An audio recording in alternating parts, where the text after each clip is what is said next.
Kami datang di Senin Musik, seniornya semua asik. Di sini kami datang mengabdi kepada negeri Ibu Pertiwi. Cukup. Terima kasih. Oke, Terima kasih, Mbak. selanjutnya ada pertanyaan Kak Yoko dari dari SIGJ ini yang namanya SIGJ diskusi. Mbak Yoko menganggap sound effect itu abstrak. Di chat ada. Coba. Saya lihat chat. Sound effect Mbak itu Yoko abstrak. menganggap sound effect itu abstrak. Apa parameternya? Ya, Abstrak itu ya seperti tadi.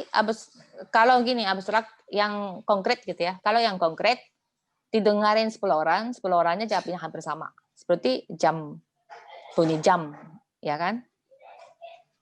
Ini bunyi apa? Bunyi jam. Kalau 10 orang, tanya 10 orangnya bilang bunyi jam, ya minimum 9 lah. Ya, itu bunyi jam. Misalnya ada pecahan gelas. Kan pecahan gelas sama pecahan piring kan bunyinya beda. Itu hampir dari 10 orang, 9 orangnya bisa bilang ini pecahan gelas. Oh, berarti itu konkret. Saya pikirnya gitu.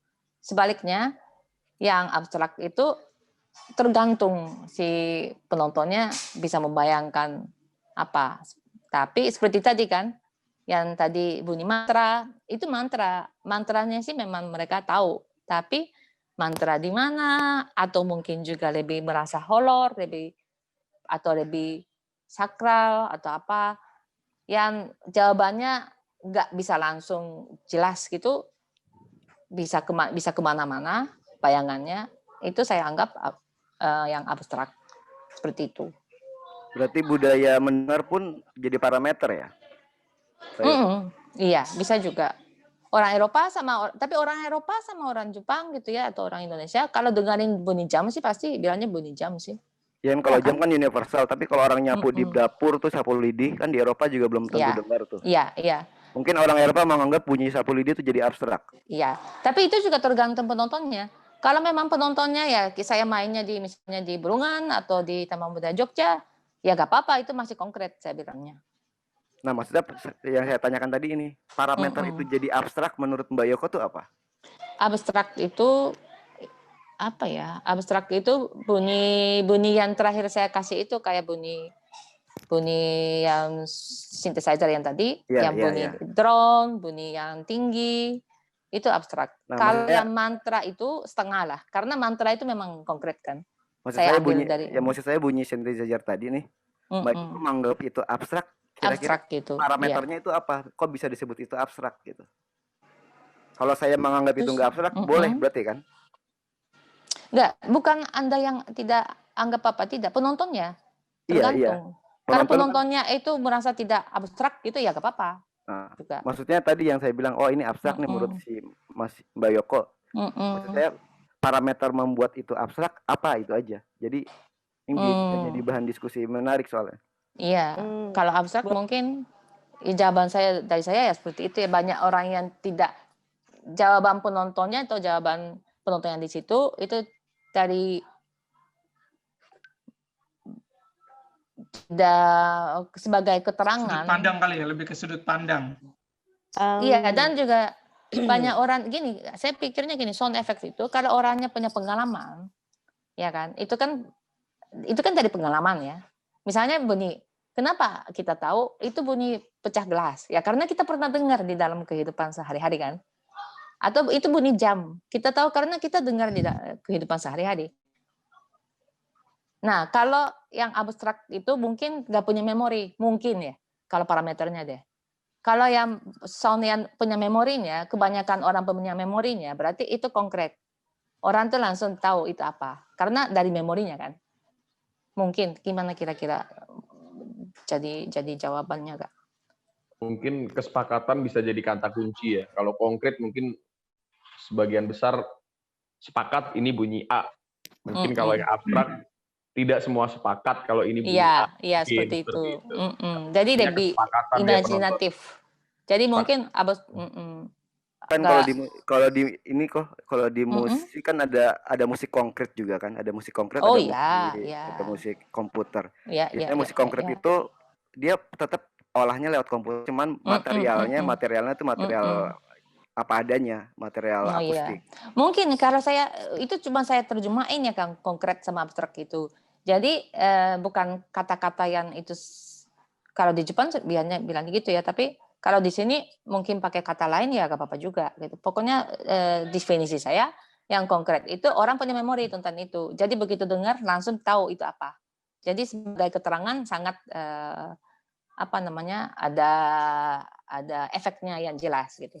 Itu yang saya bilang konkret. Mungkin kata lain kalau ada ya nggak apa-apa juga. Gitu. Oke. Oke, Kak Yoko ada pertanyaan nih. Ya yuk. Kak Yoko mau tanya, adakah perbedaan antara musik teater dengan musik film? Pertanyaan dari Mas Agni Dwi. Perbedaannya satu, musik film itu lebih beda deh. Sebenarnya beda di antara film sama teater, itu beda yang paling besar apa? Itu Live musik ya live itu. Kalau teater live mungkin ya, kalau film mungkin bisa melalui beberapa. Iya. Jadi kalau film itu orang bisa nonton di rumah, di DVD, atau enak bisa milih jamnya. Satu hari mungkin ada 5 kali tayangan. Jadi kita kapan saja pas kosong, oke kita nonton deh sama pacar deh atau apa deh, itu bisa. Artinya, dan itu tidak live. Kalau itu lewat pun nanti mungkin bisa nonton lagi bisa. Jadi artinya orang itu nontonnya lebih ringan. Sedangkan kalau teater itu sudah orang datang, bayar, dan jam segitu, nggak bisa di rumah, harus datang hujan-hujan, datang ke gedungnya, antri, dan ada di depan mata kita. Gitu. Jadi kita itu harus jangan sampai penonton menyesal nonton. Itu nggak tahu ya, tanggung jawabnya saya lebih besar, saya pikir gitu. Otomatis secara musik, nanti saya cerita juga, secara musik, jangan sampai penonton bosan duduk. Itu kunci yang besar untuk musik teater. Daripada musik film. Orang musik film nggak pikirin kok. Kan scoring, iya kan? Waktu scoring mereka pikirin nggak? Di sini penonton jangan bosan, dia harus kasih musik itu. Enggak. Gitu. Tapi kan orang teater selalu mikirin. Ya, sudah dialognya bertele-tele, gimana ya penonton kasihan juga ya di sini. Padahal setelah itu adegannya keren. Cuman di situnya pasti ada adegan yang bertele-tele, jangan-jangan bosan di sini. Nah, musik harus membantu di situ. Karena penonton sudah datang, sudah bayar dan duduk di situ.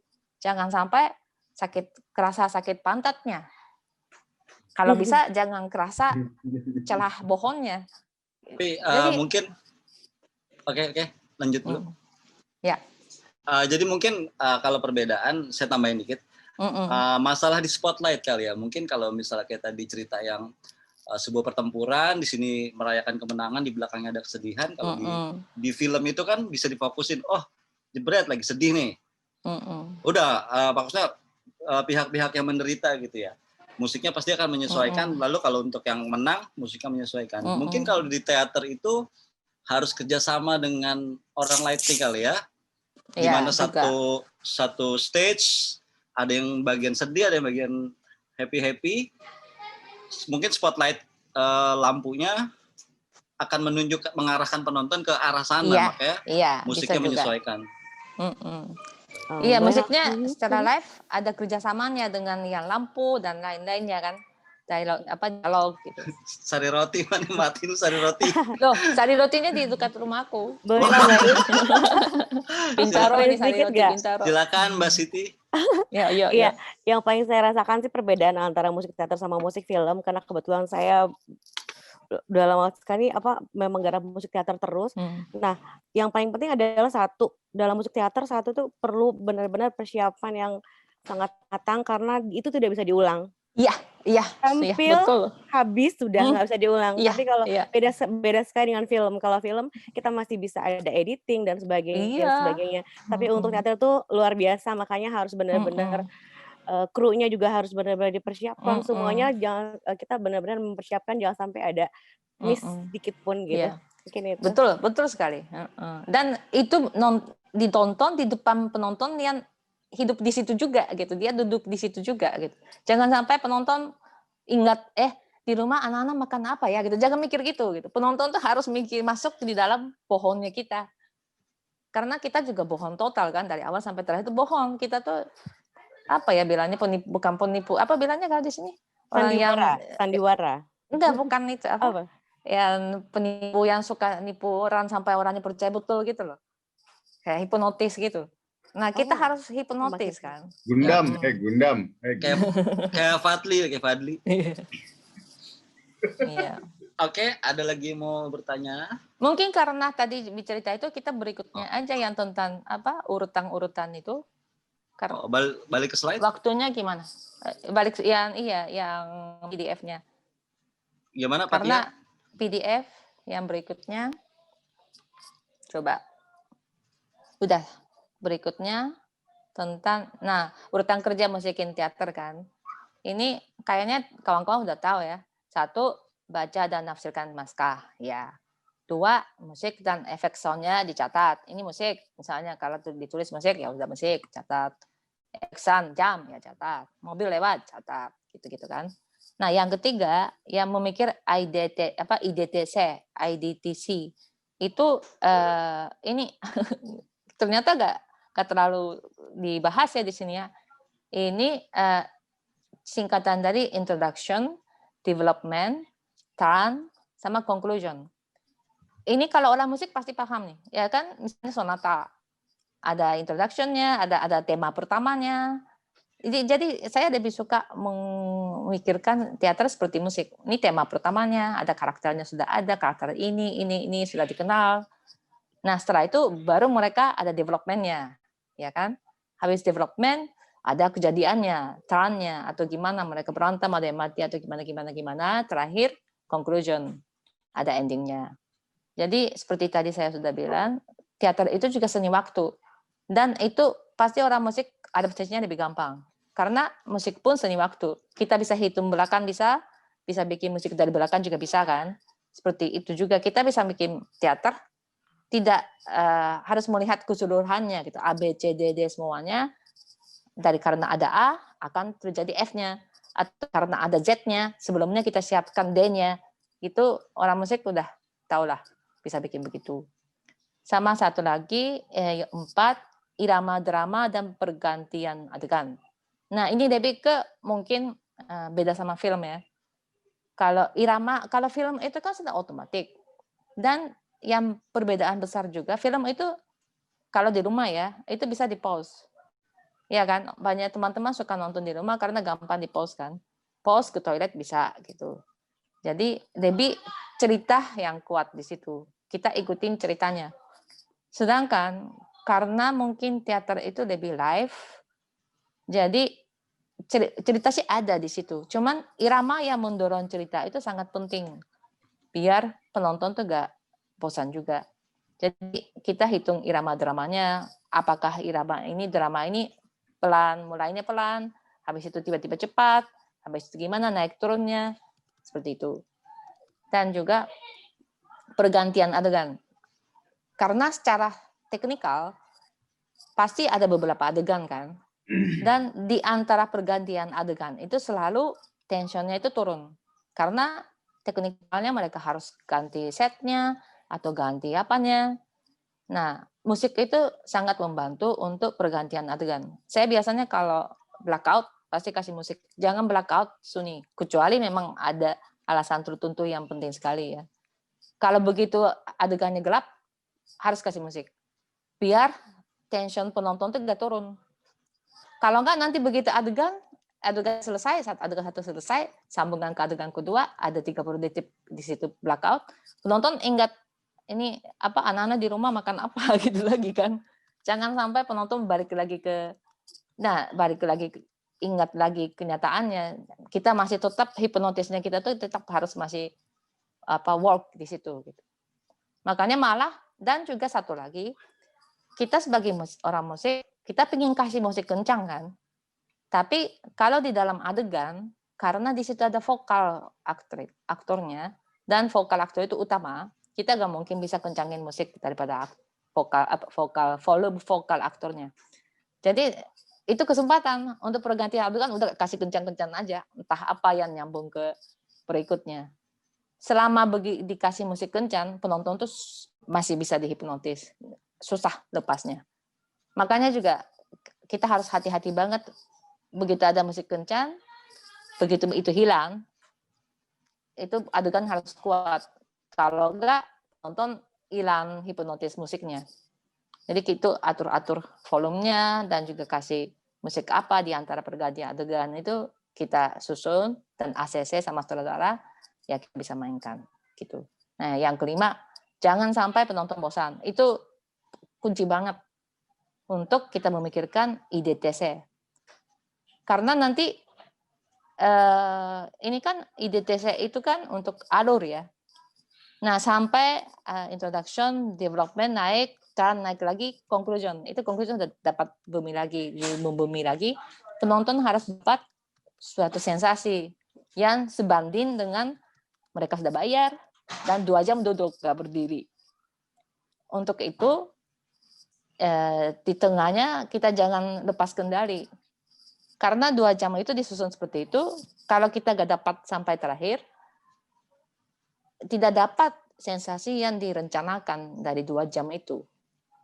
Jadi apa yang kita rancang di 3 itu yang memikir IDTC itu juga dengan catatan jangan sampai penonton bosan dan penonton hilang hipnotisnya. Begitu. Nah, setelah itu setelah itu jadi saya pikir ini dulu baru kita mencari bunyian sebenarnya, bunyi-bunyi yang kayak tadi kita dengar itu setelah sudah ada itu semua. Oke? Anissa, silakan Anissa. Permisi Kak Yoko, saya mau bertanya, kan musik teater sama musik film itu beda banget.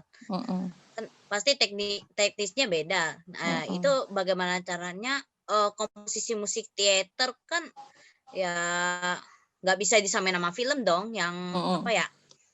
Imajinasi, tapi kadang-kadang susah. Saya tuh kadang-kadang mikirnya kalau imajinasi kadang-kadang kalau kejauhan sampai kadang-kadang nggak kepikiran atau mungkin saya nyerah gitu. Itu kalau musik teater kan. Tapi kalau musik film bisa lebih gampang menurut Anissa. Maksudnya harus apa ya, ngikutin suasananya kayak gimana, karena saya kebetulan waktu tahun 2019 lalu kan saya pernah nonton teaternya langsung kan. Itu musiknya begitu. Itu rata-rata yang saya dengar tuh ada orkestranya gitu. Itu. Ya, di teaternya. Di teaternya ada orkestranya. Oh, itu mewah banget itu.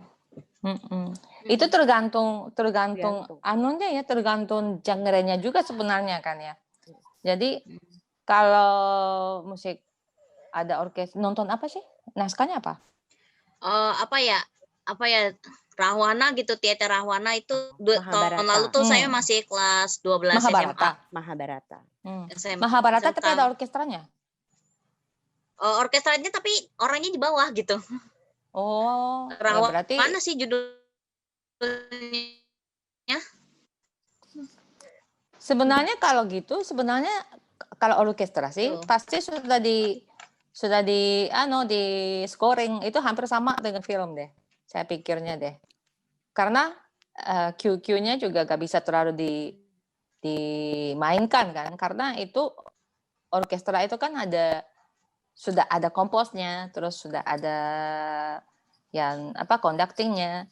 Jadi itu bisa dibilang bisa dibilang filmnya yang dimainkan live gitu, gak terlalu beda.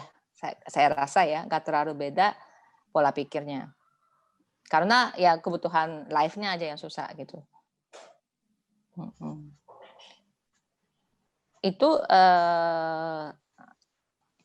kalau mau jelaskan apa ya, kalau sebenarnya perbedaannya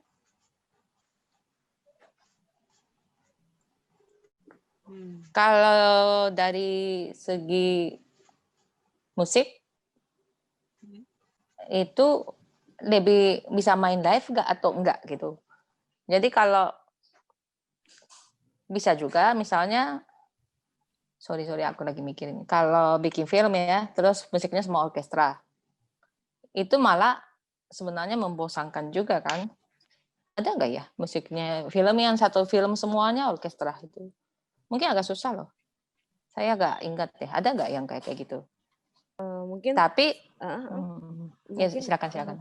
Kalau kayak tadi Anissa bilang, mungkin saya terakhir sih ada pertunjukan Mahabharata itu kira-kira 2 tahun atau 3 tahun lalu.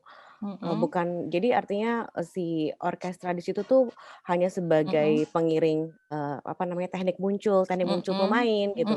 Jadi bukan sebagai back sound yang benar-benar mengiringi dialog si aktor ya.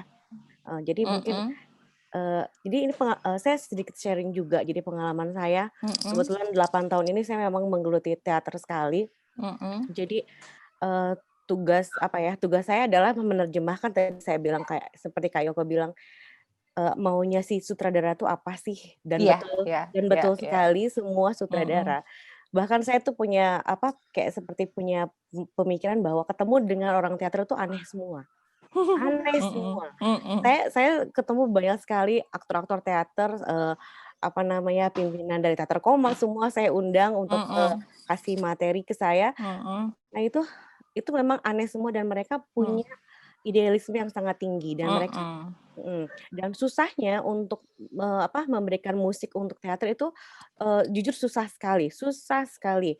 Jadi kalau saya bikin musikalisasi puisi, ada materi, ada tema, saya kemudian bermain dengan imajinasi nada saya, permainan melodi saya itu lebih mudah. Tetapi ketika satu naskah penuh dari awal dengan adegan konklusinya di mana, kemudian dia ada top-topnya di mana, kemudian harus membuat menonjol seorang aktor tersebut, itu luar biasa susah dan itu benar-benar butuh saya artinya harus mencari tahu sekali gitu ya, contoh-contoh, benar-benar harus cari referensi-referensi yang mengajarkan saya tentang bunyi-bunyiannya itu bunyi-bunyian yang kalau dibilang tidak terlalu musik bukan makanan waktu kuliah gitu ya. Bukan makanan waktu kuliah gitu. Waktu kuliah kan kita makanannya misalnya main gitar, keyboard, drum, alat tradisional, gamelan dan sebagainya. Tapi ketika di sana satu alat saja gitu, itu bisa kita eksplorasi banyak sekali. Dan artinya permainan melodi yang banyak terkadang tidak terlalu dibutuhkan gitu. Justru lebih kepada karakter suara dari alat musik tersebut yang bisa membantu untuk membangkitkan sebuah suasana atau mengangkat sebuah itu susah sekali sih gitu. Iya, setuju sekali. Saya setuju sekali. Jadi begini, kalau saya setuju sekali apa yang Mbak Zeti omong gitu. Jadi kalau musik itu kan sudah lengkap ya sebenarnya ya. Sudah ada kata-kata, sudah ada vokal, ada ritme di drum, terus ada melodinya, harmoninya, ada dari IDTF-nya mulai dari intro sampai ending itu ada. Nah, tapi kalau di teater kan nggak bisa pakai itu langsung. Karena nanti, ya maaf, musik lebih menang daripada teaternya. Sebenarnya loh, satu, musik yang buat teater nggak bisa pakai kata-kata. Karena kata-kata itu aktor. Terus satu lagi, biasanya kalau musik buat teater nggak bisa pakai vokal. Karena kalau vokal ada, kecuali adegan yang nggak ada dialog ya, tidak apa-apa. Tapi secara frekuensi, vokal aktor itu kan kalau kita kasih vokal, nanti ketutup juga kan. Jadi kita, dan juga sering bisa kasih ritme drum, berisik. Nggak bisa juga. Jadi akhirnya kita mainnya lebih ke harmoni sama ritme irama boleh lah ya, yang irama ritme yang kayak ostinato gitu, kayak drone itu boleh, yang repeat. Atau di sini aku tulisin apa ya? Mestinya saya tulisin juga loh di sini loh. Harmoni dan apa gitu tadi. Sebentar, ada di itu sih. Oh, yang sebelumnya kali mungkin. Yang penting harmoni, irama, drama, dan harmoni. Oh, nggak ada di sini ya. Harmoninya penting karena harmoni itu chord misalnya. Chord itu lebih gampang, kita tahu lah, kita orang musik tahu. Mayor itu senang, minor itu sedih, seventh lebih rancu, tambah lagi lebih lebih bisa membuat, atau kita bisa bikin low, lebih seram, yang tinggi, lebih ada kayak suara cahaya atau apa. Jadi karakter dari bunyi kan kita tahu. Jadi kita bisa terjemahin karakter yang dibutuhkan di atas teater ke dalam bunyinya. Gitu. Jadi harmoni penting, dan sebenarnya musik itu gak boleh tebal-tebal. Karena nanti vokal aktornya gak kedengaran juga. Jadi saya paham sekali apa yang Mbak Siti bingung gitu. Kita tuh kalau bawa musik total yang biasa kita mainin itu gak bisa. Tapi kita anggap nanti kita akan merancang sebuah musik atau sebuah seni termasuk vokal aktornya, terutama kalau dari segi bunyi ya, audio ya. Jadi kita harus selalu kosongin buat vokalnya, bagiannya. Satu lagi masalahnya, vokal itu, dialog itu panjangnya tidak tentu. Itu masalah besar. Jadi misalnya, oke, ada adegan yang sekitar 2 menit lah gitu. Saya kasih musik agak senang lah gitu. Begitu itu kalau dia loncat vokalnya, bukan vokalnya, loncat dialognya, atau dia salah cue-nya, 2 menit bisa jadi 3 menit. Atau ada masalah di belakang, pergantian kostumnya nggak sesuai dan mereka keluarnya telat. Padahal saya sudah dari adegan sebelumnya, yang blackout sebelumnya sudah kasih musik senang biar untuk mempersiapkan suasana adegan berikutnya kan. Nah, kalau saya cuma siapkan 2 menit, nanti musik akan habis. Jadi untuk merancang teater itu kita selalu harus siapin musik yang lebih dari realnya.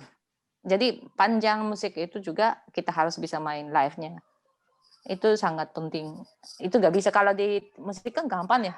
8 kali mutar, habis itu 16, berapa lagu pasti selesai gitu. Nah, itunya yang di teater nggak bisa. Dan otomatis kita harus memikirkan kalau chord yang cuma bertahan 1 menit sama chord yang bertahan 5 menit beda loh. Iya kan? Kalau terlalu banyak putaran chordnya, kalau orang dengar 5 menit bosan. Dan ada catatan yang 5 kan, jangan sampai penonton bosan. Berarti kalau approach dari musik yang biasa kita mainin chordnya, yang C, F, G, C-nya atau apanya itu belum tentu bisa work di dalam dialog yang panjangnya bisa kadang 1 menit, 3 menit, atau 5 menit. Seperti itu. Itu boleh saya ikut lagi yang sekalian yang berikutnya, karena ini sudah cerita masalah musiknya kan. Next slide. Next aja ya, berikutnya ya, 5. Gitu. Melihat latihan blocking. Nah, di situ memang sketch emosi aktor dan karakter. Disitulah yang tadi saya bilang gitu, Mbak Siti juga bilang gitu, kita harus baca emosi. Pertama kita harus baca karakter. Ini ya gampangnya misalnya, ini sebenarnya ceritanya tragedi gak sih, atau komedi gak sih, atau apanya gitu. Itu kan otomatis musik dasarnya kan sudah menentukan kan. Kalau ceritanya tragedi Yunani, kita kasih musik lucu-lucu bisa-bisa aja, tergantung saudara. Kalau dia maunya kemasnya komedi ya bisa, tapi kan itunya harus kita tahu juga. Jadi sambil melihat blocking, karena kalau sebelum blocking itu aktor juga masih hafalan-hafalan, jadi mereka juga masih mencari emosinya. Jadi biasanya sih saya melihat latihan paling mulai dari blocking, artinya mulai dari mereka berdiri latihannya. Kalau sebelumnya sih agak-agak percuma sih aku bilang. Mending kita baca naskah di rumah dan cari-cari soundnya aja yang untuk dan soundnya itu biasanya saya bawa ke tempat latihan, di setelin di situ, cocok nggak gitu. Karena begitu dikasih, udah naluri kita bilang, aduh ini nggak cocok nih gitu, atau ini oke nih, bisa dipakai nih, gitu ada gitu. Jadi biasanya kalau melihat latihan blocking, saya bawa contoh-contohnya. Tapi kasihnya sedikit-sedikit, biar gak volumenya kecil. Yang paling tidak saya kedengaran sendiri gitu. Biar gak terlalu pengaruh ke aktornya. Karena kadang tuh musik itu pengaruhnya besar kan. Jadi begitu kita kasih musik, aktor malah bisa ketularan musik itu. Dan belum tentu itu sejajar dengan maunya saudara. Jadi kalau untuk 5, aku masih ya pamit sedikit permisi lah gitu, boleh nggak dibunyi musik sedikit di situ gitu, untuk saya sendiri cocok nggak bunyi itu untuk adegan ini, minimal emosinya cocok nggak, karakternya cocok nggak gitu. Nah setelah itu latihan lantru. Lantru itu sudah, jadi saat 5 itu sudah aku kasih, dan kalau rasanya oke, aku juga kasih ke saudara. Boleh ya gitu untuk blocking saya mungkin kedua kali, 3 kali. Boleh nggak? Ini cocok nggak? Menurut kamu cocok nggak? Gitu. Kalau saudara bilang oke, ya berarti itu sudah oke, bisa dipakai kan. Nah, ke-6 udah ikut latihan lantru. Apa yang bahan-bahan yang sudah saya ketemu, saya sudah mulai rakit nih. Rakit dan masih kosong ini. Terus di sini pasti penonton bosan harus kasih sesuatu atau apa, itu dirakit secara timeline. Dan melihat tadian IDT-nya itu mulai dipikirin di situ dengan latihan lantru. Jadi menata alur dan memungkinkan untuk operasional. Itu juga jangan lupa operasionalnya gimana. Kalau kita terlalu kasih yang banyak sekali, belum tentu bisa operasional dengan sendiri kan. Itu pun saya merancangnya di 6 ini. Nah, jadi waktu lantru sudah kira-kira rancangan sudah semua ada. 7 setting masuk gedung, setting dan soundcheck. 8 GR dan 9 pertunjukan. Itu rancangan itu harus selesai. Yang paling berat itu 6, 7, 8. Biasanya waktunya mepet ya. Mulai bisa rantru sampai settingnya paling 1 hari lah, 2 hari lah. Terus GR itu waktunya mepet. Padahal dalam beberapa seminggu, 2 minggu itu kita harus selesaikan semuanya. Karena kalau disiplin di Jepang ya, apa yang tidak bisa di GR, kita nggak mungkin bisa nyoba di pertunjukan. Jadi GR itu sudah harus selesai. Jadi kalau ada ide-ide, paling telat di GR kita harus coba. Gitu. Jadi misalnya gini, untuk ending, saya ending udah siapin sih gitu, sudah untuk setting soundcheck sudah ada endingnya, tapi belum puas gitu. Tiba-tiba ada ide. Jadi sebelum GR malam saya bikin lagi gitu, kayak gini. Terus GR datang. Nah, saudara cek dulu ke ACC dulu ke saudara. Suka nggak yang dulu oke kan? Yang dulu oke sama dia. Tapi saya punya alternatif yang satu lagi. Boleh coba nggak di GR? Boleh, dia bilang. Ya udah coba di GR. Habis itu baru nanya ke saudara lagi, mau pakai yang mana? A atau B? Nah, dia bilang A, yang lama ya udah nggak apa-apa, itu keputusan saudara. Tapi dia ternyata juga suka yang B, dipertunjukkan baru kita bisa B. Tapi kalau setelah GR sudah nggak ada perubahan. Karena apa yang kita sudah membuat sebisa mungkin perfect di GR, itu bisa diulang lagi perfect di pertunjukan. Itu pun sudah kita butuh tenaga dan konsentrasi yang full ya. Apalagi mau coba yang baru itu nggak bisa. Kecuali seni happening. Kalau ada unsur happening ini sih masih oke. Tapi kalau biasanya yang teater yang biasa gitu umum, itu kita harus finalnya di GR. 9 pertunjukan itu bagaimana caranya apa yang kita sudah bisa di GR itu diulang lagi dengan lebih bagus gitu.